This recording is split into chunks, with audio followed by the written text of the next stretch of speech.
Hello everyone, welcome back to my YouTube channel Meena kitchen blog. আমি মিনা। আজকে আমার রেসিপিতে থাকছে চাল কুমড়ার খোসা ভাজা। আর এই রেসিপিতে আমি আরও নানা রকমের উপকরণ দিয়ে এই রেসিপিটার স্বাদটাকে আরও আমি দ্বিগুণ করেছি। তাহলে চলো গাইস, তোমরা দেখতে থাকো আজকের এই রেসিপিটা।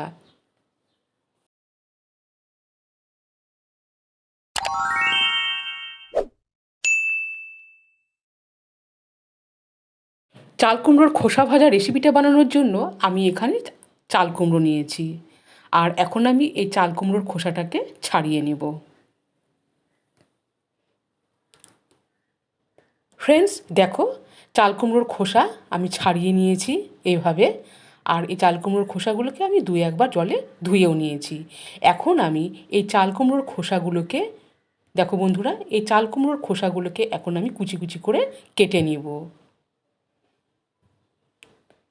সো ফ্রেন্ডস দেখো, চাল কুমড়োর খোসাগুলোকে আমি এইভাবে কুচি করে কেটে নিয়েছি। এই দেখো বন্ধুরা, তোমরা একটু ভালো করে লক্ষ্য রাখবে, ঠিক কিন্তু এইভাবে কুচি কুচি করে কেটে নিতে হবে। এরপরে আমি এই চাল কুমড়ার কুচিগুলোকে আবারও একবার জলে ধুয়ে একটি পাত্রের মধ্যে রেখে দিলাম। এরপরে যা যা উপকরণ লাগছে, তো সবার প্রথমে আমি দিলাম এখানে নারকেল কোড়া, দিয়ে দিচ্ছি 3টা কাঁচা লঙ্কা কুচি, এরপরে দিয়ে দিচ্ছি স্বাদ অনুযায়ী লবণ, দিয়ে দিচ্ছি চিনি, এরপরে দিয়ে দিচ্ছি হলুদ গুঁড়ো,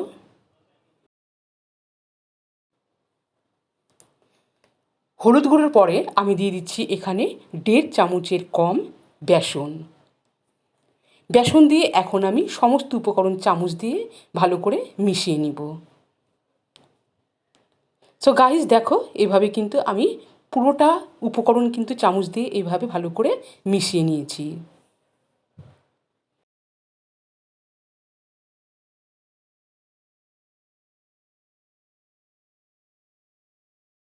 এরপর ওভেনে আমি কড়াই বসিয়ে দিয়েছি। কড়াই গরম হয়ে গেলে আমি এখন দিয়ে দিচ্ছি এখানে তেল। আর তেলটা কিন্তু আমি এখানে সরিষার তেল দিয়েছি। তেল গরম হয়ে গেলে আমি কালো জিরে ফোড়ন দিয়ে দিলাম। কালো জিরে ফোড়ন দেওয়ার পর এখন আমি এই চাল কুমড়োর খোসার উপকরণ দিয়ে দিলাম। মিডিয়াম আঁচে রেখে আমি এখন কিছুক্ষণ নাড়িয়ে নিব। আর এখানে কোনো কিছু দেওয়ার দরকার নাই। এরপরে কখনো মিডিয়াম আঁচে কখনো হাই হিটে রেখে আমি এইভাবে নাড়িয়ে নিচ্ছি।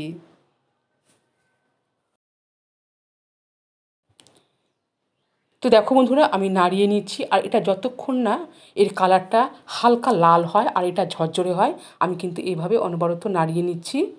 তো গাইস দেখো, আস্তে আস্তে কিন্তু এর কালারটাও কিন্তু বেশ সুন্দর হয়ে আসছে। আর এটা কিন্তু ভাজাটা একদম ঝরঝরে হবে। আর দেখো বন্ধুরা, এই চাল কুমড়োর খোসার ভাজাটাও কিন্তু এখন আস্তে আস্তে করে কিন্তু রেডি হয়ে যাচ্ছে। সো ফ্রেন্ডস একদমই কিন্তু রেডি। তোমরা দেখে বুঝতে পারছো এটা কতটা এখন ঝরঝরে হয়েছে। আর এটা খেতেও কিন্তু অপূর্ব লাগে। সো ফ্রেন্ডস এখন কিন্তু আমি ওভেনের আঁচটাকে নিভিয়ে দিচ্ছি। আর আমি এখন এটি প্লেটের মধ্যে সার্ভ করব। ফ্রেন্ডস দেখো, আমি প্লেটের মধ্যে এখন আমি এই রেসিপিটাকে সার্ভ করছি।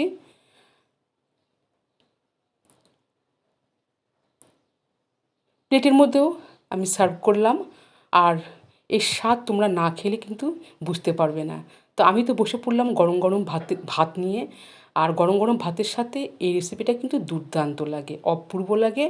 আর কিছু বলবো না, তোমরাও একবার এই রেসিপিটা ট্রাই করে দেখো। আর তোমরা কমেন্ট করে জানাও আজকে এই রেসিপিটা কেমন হয়েছে।